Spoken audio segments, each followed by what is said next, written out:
Nakahiga ako sa ospital, cardiac arrest pa. Pero mas matindi ang tumama nang tumawag ang sarili kong anak, si Maita. Ibinenta ko na ang kondo. Paalam. Walang utang na loob. Ang sakit ng hiya. 15 taon kong sinakripisyo ang lahat para sa kanya. Ang pamilya namin sinira niya. Pinili niya ang lalaking gold digger na controlling daw ako. Pero hindi nila alam. Ang kondo na ipinagbili niya, hindi pala kanya. Ang akala nilang payday ay isang patibong. May lihim na yaman na nagpoprotekta sa akin. Ngayon, babawiin ko ang aking dangal. Ituturo ko sa kanila ang isang leksyon.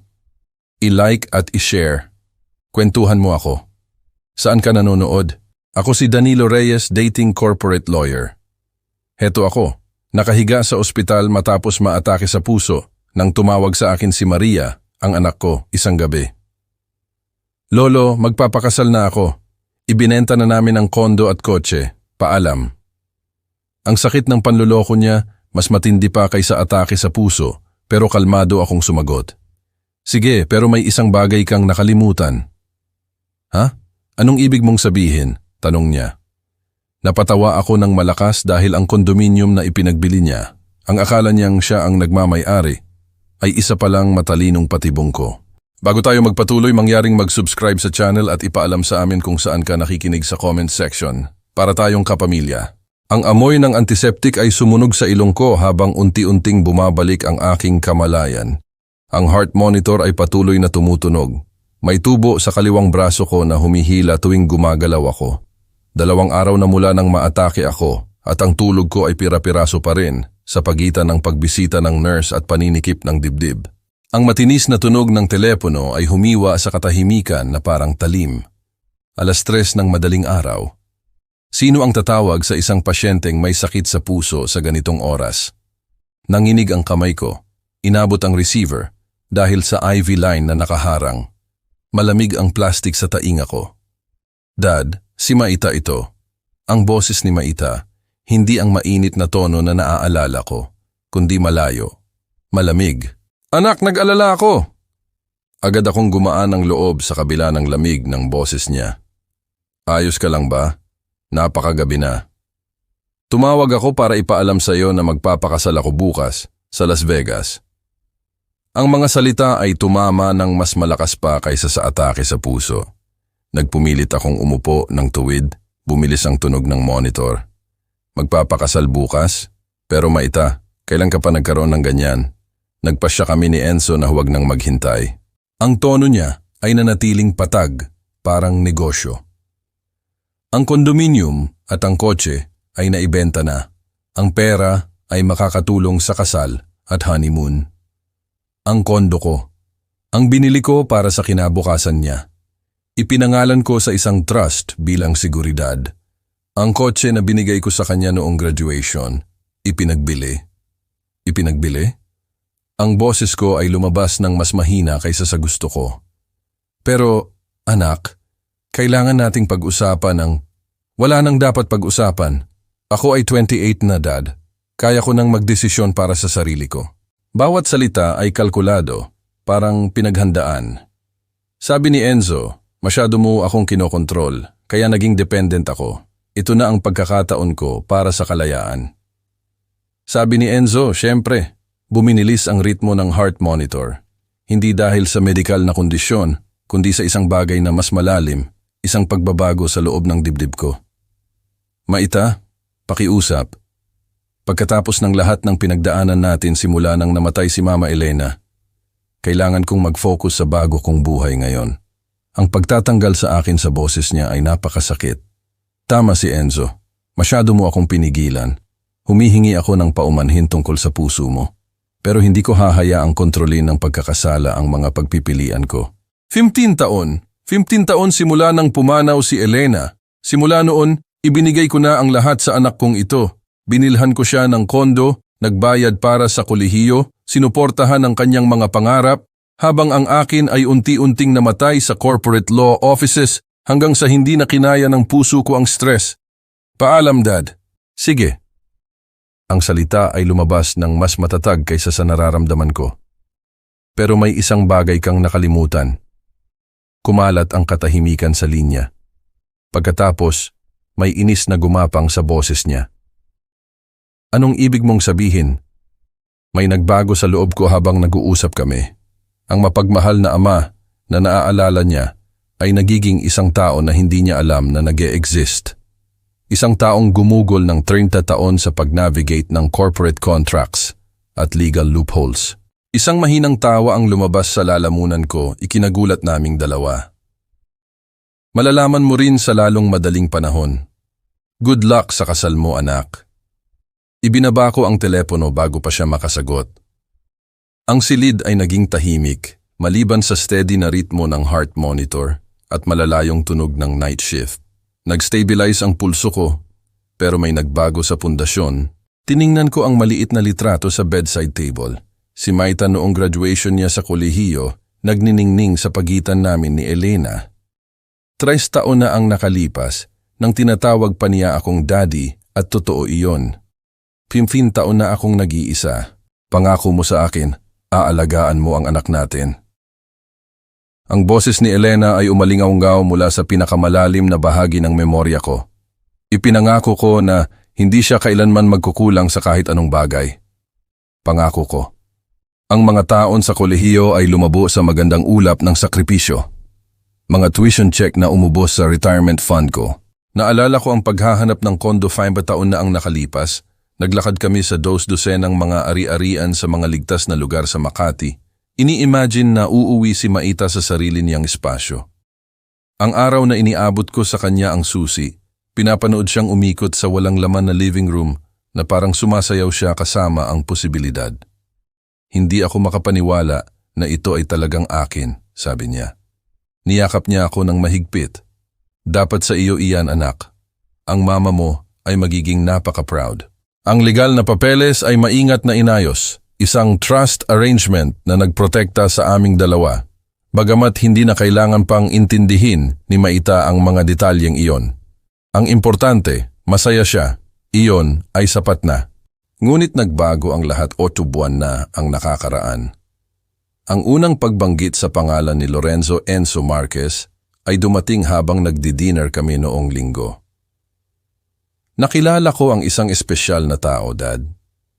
Ako ay masaya para sa kanya, handang tanggapin ang isa pang tao sa maliit naming pamilya. Kung alam ko lang kung ano talaga ang gusto ni Enzo.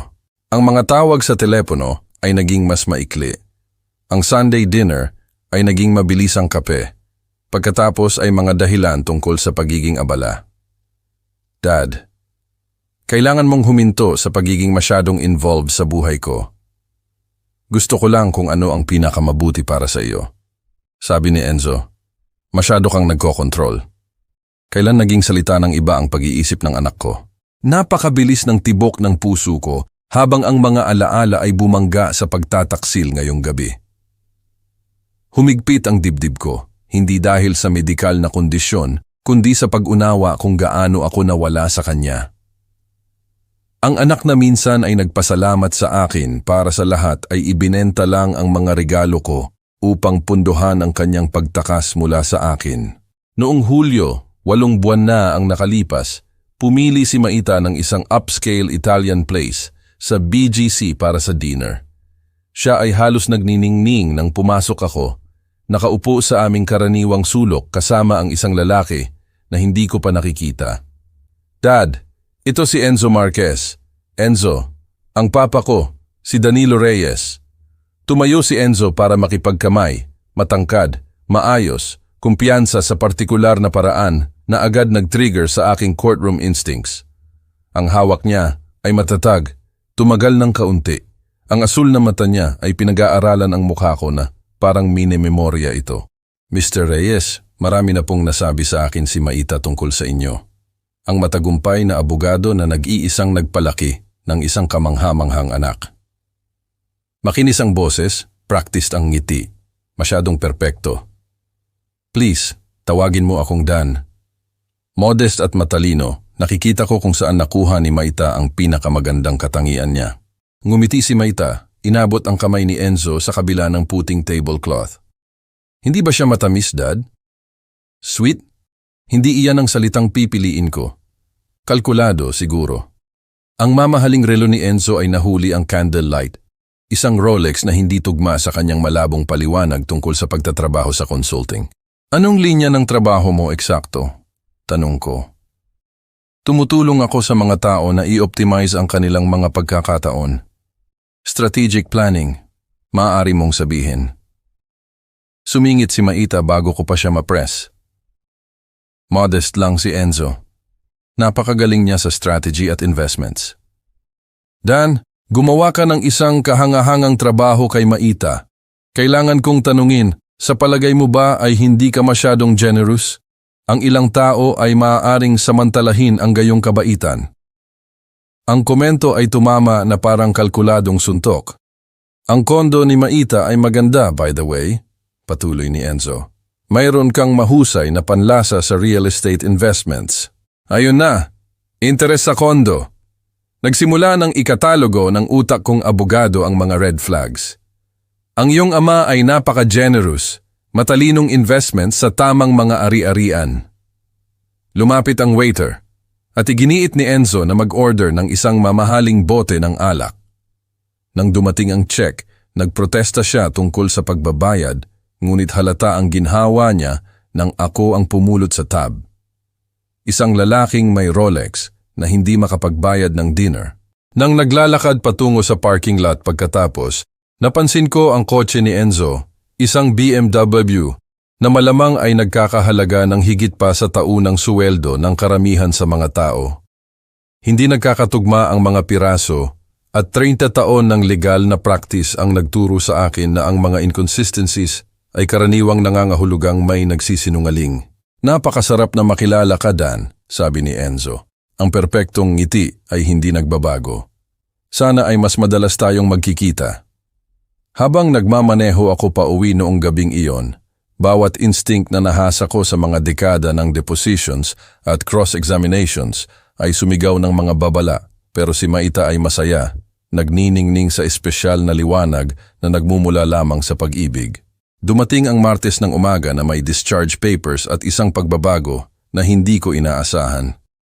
Habang nakasakay sa taxi, pinapanood ang mga pamilyar na kalye ng Makati, naramdaman ko ang isang bagay na hindi ko naramdaman sa loob ng maraming taon. Ang matalas na pokos na minsan ay naging matagumpay ako sa corporate law. Ang unang oras sa bahay ay kinasasangkutan ng mga pangkaraniwan, pag-unpack ng mga gamot, pag-check ng mail, paggawa ng kape, ngunit bago magtanghali, nilinis ko ang dining room table ko at nagkalat ng 15 na taon ng legal na dokumento parang ebidensya sa isang kaso. Ang mga papel sa pagbili ng kondo ay malinaw na nagsasabi ng kwento. Si Maria Reyes ay nakalista bilang beneficiary, ngunit ang pagmamay-ari ng ari-arian ay nanatili sa Danilo Reyes Family Trust. Wala siyang legal na karapatang magbenta ng anuman. Naabot ko ang telepono ko at nagdial ng isang numero na matagal ko nang na-memorize. Mang Carlos, Investigations. Mang Carlos, si Dan Reyes ito. Kailangan ko ng kumpletong background check sa isang tao. Personal ito, pero handa ako para sa kahit anong halaga. Dan Reyes, matagal na kitang hindi narinig. Ano ang sitwasyon? Ang anak ko ay nakikipag-ugnayan sa isang tao na hindi kung ano ang lumilitaw. Kailangan ko ng katotohanan, hindi hinala. Ibinigay ko ang pangalan ni Enzo at ang plaka ng BMW na na-memorize ko. Nag-notes si Mang Carlos.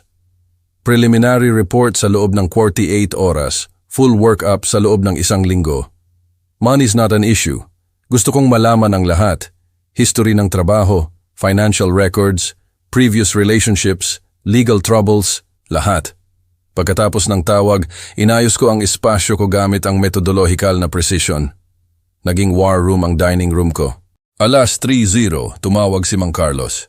Dan, may preliminary findings na ako tungkol kay Enzo Marquez mo. Hindi mo ito magugustuhan. Sabihin mo sa akin. Sketchy ang history ng trabaho. Nag-acclaim na nagtatrabaho sa consulting, pero wala akong mabe-verify na aktual na kliyente. Nakatira sa isang luxury condo na umaabot sa mga 220,000 sa isang buwan. Nagmamaneho ng BMW na may maximum financing. Paano niya ito na-afford? Iyon ang nakakabahala. May nakita akong pattern. Tatlong iba't ibang babae sa nakalipas na 20 taon, lahat ay nagtapos ng relasyon sa paligid ng oras na nagkaroon ng komplikasyon ang kanilang financial situation. Dalawa ang nag-file ng restraining order na kalaunan ay na-drop. Isang lumipat sa ibang probinsya. Anong klaseng complications? Problema sa credit, unauthorized charges, nawawalang savings. Walang nakakapit legally, pero malinaw ang pattern. Professional ang lalaking ito. Ibinaba ko ang telepono at tinitigan ang trust documents. Akala ni Maita ay nakakuha siya ng kalayaan sa pagbebenta ng kondo. Sa halip, ibinigay niya kay Enzo ang eksaktong gusto nito. Access sa akala niyang madaling pera. Pero nagkamali si Enzo. Ni-underestimate niya ang tao na ginagamit ang anak. Dumating ako sa isang upscale cafe sa Makati ng 2:00 na. Pumili ng isang corner table. Old habits mula sa depositions, kontrolin ang kapaligiran, asahan ang mga reaksyon, i-document ang lahat. Ang Manila folder sa tabi ng kape ko ay naglalaman ng 15 taon ng legal na papeles na sisira sa kumpiyansa ni Maita. Dumating siya 20 minuto na huli. Ang singsing sa kasal ay nahuli ang liwanag na parang deklarasyon ng digmaan. Designer handbag, mamahaling sapatos, ang kumpiyansang lakad ng isang naniniwala na siya ang nanalo. Ang pagbabago mula sa mapagmahal kong anak tungo sa estrangherong ito ay nagpabigla pa rin sa akin. Salamat sa pagdating mo, Maita. Hindi ako sigurado na darating ka. Umupo siya sa silya sa tapat ko. Nandito ako para sabihin sa iyo na tumigil ka na sa pakikialam sa buhay ko. Kami ni Enzo ay kasal na ngayon. Kasal? Tungkol diyan at tungkol sa pagbebenta ng kondo. Kailangan nating pag-usapan ang ilang legal na issue. Walang legal na issue. Ang boses niya ay nagdala ng kayabangan ni Enzo. Ang lahat ay na-handle ng maayos. Binuksan ko ang folder, inalis ang mga dokumento. Maita, kailangan kong ipakita sa iyo ang isang bagay. Ito ang orihinal na mga papeles mula nang binili ko ang kondo mo. Wala akong pakialam sa lumang papeles. Ibinenta ko na yan. Tapos na. Tingnan mo ang ownership structure. Ipinakita ko ang deed sa kanya. Ang daliri ko ay tumuturo sa isang tiyak na wika. Tingnan mo ang seksyon na ito tungkol sa trust beneficiary versus legal ownership. Anong sinasabi mo? Ang kondo ay hindi kailanman legal na iyo para ibenta. Hawak ito ng Danilo Reyes Family Trust na ako ang trustee at ikaw ang beneficiary. Maaari kang manirahan doon pero hindi mo ito maibebenta nang walang nakasulat na pahintulot ko. Nawala ang kulay sa mukha niya. Imposible yan. Nasa akin ang deed. Nasa iyo ang beneficiary document, hindi ang ownership deed. May malaking legal na pagkakaiba. Ikinuha ko ang karagdagang papeles. Ang pagbebenta na kinumpleto mo ay legally void. Nanginginig ang kamay niya habang tinitingnan ang mga papeles. Nagsisinungaling ka. Chinek ni Enzo ang lahat ng papeles. Hindi abogado si Enzo. Hindi niya makikilala ang trust structures o maintindihan ang property law. Ang arrangement na ito ay ganap na legal at karaniwan sa estate planning. Hindi ito tama. Pumiyok ang boses ni Maita. Pumirma ako ng papeles, nagpalitan ng pera. Ang mga buyer ay madidiskubre ang title defect sa loob ng ilang linggo. Hihilingin ng kanilang mga abogado ang kanilang pera pabalik. Ibabaligtarin ng escrow company ang transaksyon. Tinitigan niya ang mga dokumento na parang nakasulat sa isang banyagang wika. Bakit hindi mo sinabi sa akin ang tungkol sa trust na ito?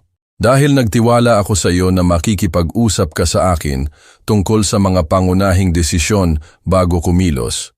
Itinatag ko ang structure na ito para protektahan ang iyong mga interes, hindi para kontrolin ka. Nag-buzz ang telepono ni Maita. Tiningnan niya ito ng mabilis. Malamang si Enzo, nagtataka tungkol sa aming pulong. Sabi ni Enzo, minamanipula mo ako sa buong buhay ko. Maraming sinasabi si Enzo. May naipakita ba siya sa iyo na dokumentasyon ng kanyang consulting business, client contracts, tax returns? Hindi mo na iyon kailangan pang alamin. Ang lahat tungkol kay Enzo Marquez ay negosyo ko ngayon. Sumingaw ang professional mask ko. Nagbigay ka ng access sa isang estranghero sa akala niya ay 35 million na real estate equity. Nagpapakasal siya sa iyo dahil dito. Siya ang asawa ko. Siya ay isang fraud investigator's dream case. Sinarhan ko ang folder. Malalaman mo iyan sa lalong madaling panahon. Tumayo si Maita. Hindi ko hahayaang sirain mo ang kasal ko. Hindi ko kailangang sirain ang kahit anong bagay, anak. Ginagawa na iyan ni Enzo mismo. Anong mangyayari ngayon? Ngayon, umuwi ka at sabihin mo sa asawa mo na ang payday niya ay naglaho. Pagkatapos ay makikita natin kung anong klaseng lalaki talaga ang pinakasalan mo. Kinabukasan tumawag si Mang Carlos. Dan, meron pa akong iba tungkol kay Enzo Marquez. Mas masahol pa ang pattern kaysa sa una kong ni-report.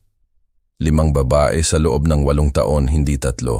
2 restraining order, 3 civil suits na tahimik na naayos. 1 bankruptcy filing na misteryosong nawala. Propesyonal ang lalaking ito.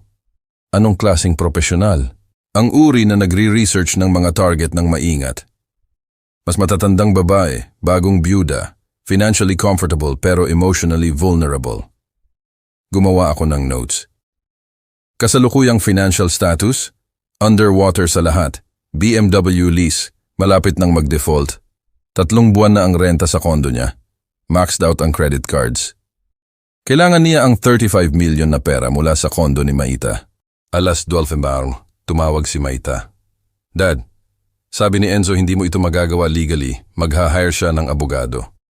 Siyempre, Maita, may naipakita ba si Enzo sa iyo na tax returns, business license, anumang dokumentasyon ng kanyang consulting work? Kasal kami. Hindi ko kailangang makita ang mga papeles niya. Nalaman mo lang na hindi ikaw ang legal na nagmamay-ari ng kondo na akala mo ay naibenta mo. Siguro panahon na para magtanong. Alas 3:00 dumating ang isang certified letter. Demand for immediate cessation of elder abuse and fraudulent property claims. Ang gramatika ay mahina, ang legal theory ay non-existent, pero ang agresyon ay kahanga-hanga. Agad kong tinawagan si Attorney Ricardo Carding Lopez, ang dating law partner ko. Carding, may humahamon sa family trust documentation ko. Tumawag si Carding pagkatapos ng 10 minuto, tumatawa. Ang lalaking ito ay kumuha ng law degree niya sa serial box. Elder abuse? Sa isang trust na itinatag mo, ay 4 taon na ang nakakaraan. Walang dapat ikabahala. Kinagabihan, ginawa ko ang aking tugon na may surgical precision. Isinama ko ang orihinal na trust documents. Pagkatapos ay nagdagdag ako ng isang talata. Pakiabiso sa inyong kliyente na ang anumang karagdagang Biyernes ng umaga, tumawag si Mang Carlos. Dan, kailangan mong umupo. Si Enzo Marquez ay hindi lang isang con artist. Profesional siya. 2 nakaraang kasal, parehong nagtatapos sa parehong paraan, na patungo ang anak mo. Bigyan mo ako ng mga pangalan at petsa. Amelia Porter, kinasal Marso 2018, diborsyado Pebrero 2019. Financial advisor, nawalan ng 10,000. Josefina Walsh, kinasal Hunyo 2020, diborsyado Setyembre 2022. Real estate agent, nawalan ng 14,000 at rental property. Parehong pattern. Whirlwind romance, nagmamadaling kasal, unti-unting access sa finances, pagkatapos ay paglaho kapag naubos na ang pera. Handa ba silang magpatotoo? Nakontak ko na sila. Gusto nilang mapigilan si Enzo bago niya gawin ulit iyon. Alas 2, tinawagan ko si Maita. Kailangan nating magkita. May impormasyon ako tungkol kay Enzo na nagbabago sa lahat. Dagdag na legal na atake? Pagod na ako sa digmaang ito na sinimulan mo. Hindi ito tungkol sa batas, Maita. Ito ay tungkol sa history ni Enzo, ang kanyang nakaraang mga kasal. Si Enzo ay hindi kailanman ikinasal dati. Cafe Luna, 1 oras. Magdala ka ng open mind. Dumating siya, nag-aatubili at defensive. Inilabas ko ang una, marriage certificate ni Amelia Porter at Lorenzo Marquez, kinasal Marso 15, 2018. Peke ito, may pinagawa ka ng false papers. Ang pangalawa, marriage certificate ni Josefina Walsh at Lorenzo Marquez, kinasal Hunyo 3, 2020. Namutla ang mukha niya. Imposible. Sinabi sa akin ni Enzo na ako ang una niyang seryosong relasyon. Basahin mo ang statement ni Amelia. Pansinin mo ba ang anumang pamilyar tungkol sa kung paano siya niligawan ni Enzo? Nanginginig ang kamay ni Maita habang nagbabasa. Sinabi niya sa kanya ang parehong mga bagay, word for word. Ang eksaktong parehong mga pangako. Ibinigay ko ang account ni Josefina. Itinulak niya ang sarili niya palayo sa mesa. Hindi ito pwedeng maging totoo. Mahal ako ni Enzo. Mahal ni Enzo ang financial portfolio ni Amelia. Mahal niya ang real estate investments ni Josefina. At mahal niya ang akala niya ay 35 million na kondo mo. Kumalat ko ang financial records, ang timeline comparisons. Parehong relasyon ay tumagal ng eksaktong parehong time frame, 18 buwan, mula sa pagkikita hanggang sa financial devastation. Gaano na tayo katagal magkasama? Tanong niya. Ang boses ay mahina. 8 buwan. Tama sa schedule para sa karaniwang timeline niya. Tiningnan niya ako ng mga mata na sa wakas ay nakaunawa. Hindi ako ang asawa niya. Ako ang pangatlo niyang biktima. 3 araw pagkatapos ng Las Vegas, tumawag si Maita. Dad, ang boses niya ay maliit, hindi sigurado. May utang ako sa iyong paumanhin. Maita, wala kang utang sa akin. Masaya lang ako na ligtas ka. Paano mo nalaman mula sa simula? Paano mo nakita si Enzo na hindi ko nakita? Karanasan? Anak. 30 taon ng pagbasa ng tao sa depositions at isang instinct ng ama na protektahan ang kanyang anak. Napakabobo ko, sabi niya. Hindi ka bobo. Profesional si Enzo. Kinagabihan, sinimulan ko ang sistematikong pagkasira kay Enzo at ay Ricarding Lopez ang kumuha ng unang tawag ko. Richard, kailangan kong imbestigahan si Enzo Marquez mula sa bawat posibleng anggulo. Kinabukasan, binuksan ng State Business Licensing Board ang isang investigasyon. Ang consulting business niya ay kumpletong fabrication. Pinakita sa akin ni Maita ang mga texts at voicemails ni Enzo. Mary, huwag mong hayaan na ibaling kanya laban sa akin. Maaari pa rin nating ayusin ito. Ayusin ang ano, Enzo? Ang mga kasinungalingan, ang iba pang asawa, ang pagnanakaw? Nagsisinungaling sila. Binayaran sila ng papa mo para gumawa ng false evidence. Sinabi sa akin ni Mang Carlos na nakita si Enzo sa labas ng kondo ni Maita. Sinusubukan ang mga door handles. Nag-e-escalate siya. Ang BMW niya ay na-repossessed ngayon. Desperate ang mga tao na gumagawa ng desperate na bagay. Ikaw ang target. Kahit ang pagmamaneho ko ay naging maingat na. Abril 1 ay dumating na may masamang balita. Tumawag si Carding. Si Enzo ay kumuha ng isang competent counsel. Hinahamon nila ang lahat. Ito ay maaaring magtagal ng buwan. Tumawag si Mang Carlos. May problema tayo. Si Enzo ay bumibisita kay Maita. 2 beses ngayong linggo. Nakikinig siya sa kanya. Agad akong nagmaneho sa kondo ni Maita. Dad, sinisira mo si Enzo dahil sa spite, hindi proteksyon. Maita, minamanipula kanya ulit. Ang nakikita ko ay ginagamit mo ang iyong kapangyarihan para saktan ang isang taong pinapahalagahan ko. Anong ipinaliwanag niya? Na ang mga babaeng iyon ay bitter tungkol sa mga relasyon. Na binayaran mo sila para magsinungaling tungkol sa kanya. Na masyado kang obsessed sa pagkontrol sa akin na sisirain mo ang sinumang nagbabanta sa kontrol na iyon. Ang psychological manipulation ni Enzo ay masterful. Kinuha niya ang bawat katotohanan tungkol sa kanyang mga krimen at binaligtad ito sa ebidensya ng aking pag-uusig. Ang ebidensya ay maaaring i-interpret sa maraming paraan. May pera ka at koneksyon. Si Enzo ay walang anuman kundi ang katotohanan. Bumalik ako sa bahay na pagtanto na nagkamali ako. Hinarap ko si Enzo na parang isang amateur, pero siya ay isang profesional. Hindi lang sa fraud, kundi sa survival.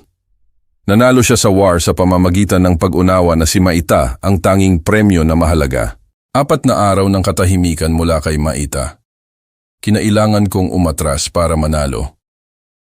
Isang Sabado ng umaga, nakipagkita ako kay Josefina Walsh, ang pangalawang biktima. Mr. Reyes, ako si Josefina Walsh. Salamat sa pagdating mo. Alam kong hindi ito madali. Naghihintay ako ng 3 taon para tanungin ako ng isang tao tungkol kay Enzo Marquez. Gusto ko siyang mapigilan. Sabihin mo sa akin kung paano siya nag-o-operate. Bawat detalye ay mahalaga. Si Enzo ay methodical. Nagre-research siya ng mga target ng maingat. Matagumpay na babae na may emotional vulnerabilities. Sinabi niya sa akin na sinira siya ng ex-wife niya financially. Pinaramdam niya sa akin na para akong nagliligtas sa kanya. Iyon ang stage 1. Stage 2 ay ang joint account. Stage 3 ay ang urgent business opportunity na nangangailangan ng agarang investment.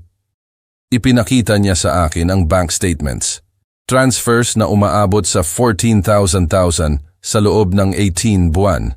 Paano mo sa wakas na-realize kung ano ang nangyayari? Nang nahuli ko siyang nagre-research sa rental property values ko at nagka-calculate ng equity withdrawal possibilities. Hindi siya nagpaplano ng aming kinabukasan. Ina-appraise niya ang aking assets. Anong nangyari nang hinarap mo siya? Binaligtad niya. Pinaramdam niya sa akin na nagkasala ako dahil sa hindi pagtitiwala sa kanya. Iyan ang pinakadakilan niyang kasanayan, ang paggawa ng biktima na sisihin ang sarili nila para sa kanyang mga krimen. Josefina, kailangan kong magtanong ng isang mahirap na bagay. Nagpaplano ba si Enzo na mawala? May nabanggit ba siya tungkol sa business opportunities sa ibang probinsya? Consulting work na nangangailangan ng travel? May sinabi si Maita tungkol kay Enzo na nagko-consider ng expansion sa Nevada. Ganyan siya umalis sa akin. Bigla ang business trip na naging permanenteng paglipat. Kapag na-pressure acceleration ang ginagawa niya, ilang buwan na siya sa anak mo. 8 buwan. Kung gayon, meron kang mga araw hindi linggo. Alas 4 Mao, tumawag si Josefina kay Amelia Porter. Si Amelia ay handa na magpatotoo sa loob ng 3 taon. Sabihin mo lang sa akin kung kailan at saan. Meron na akong pattern case. Maraming biktima, magkaparehong mga pamamaraan, documented financial crimes. Pero nauubusan na ng oras. Ang timeline analysis ni Josefina ay nagpapahiwatig na si Enzo ay lilipat sa loob ng ilang araw. Tumawag si Mang Carlos. Dan, may problema tayo. Si Enzo ay gumagawa ng unusual financial moves. Malalaking cash withdrawals, travel bookings. Mukhang naghahanda siyang tumakbo. Kung sinusundan ni Enzo ang kanyang established pattern, si Maita ay may mas mababa sa 48 oras bago siya magising at makita na wala na ang savings niya at nawawala na ang asawa niya. Lunes ng umaga ay dumating na may tunog ng mga pintuan ng kotse na nagsasara sa parking lot. Pinanood ko si Detective Mang Carlos na namuno sa 2 unformed officers patungo sa kondo ni Maita. Sa kamay ko, hawak ko ang warrant na nakuha namin. Ang oras para sa subtle approaches ay nagwakas. Nakilala ko sila sa pintuan ni Maita, dala ang kumpletong evidence file.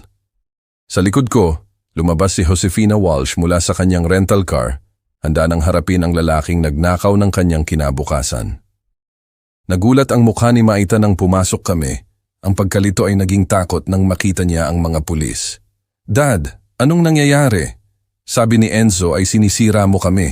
Maita, kailangan mong pakinggan si Josefina. May mahalaga siyang sasabihin sa iyo.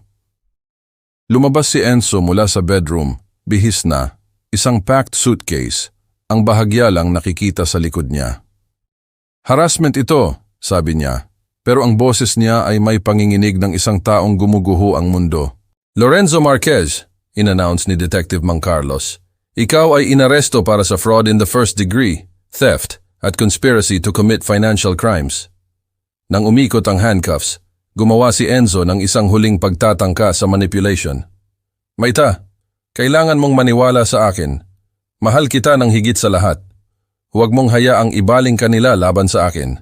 Humakbang si Josefina, hawak ang file ng ebidensya.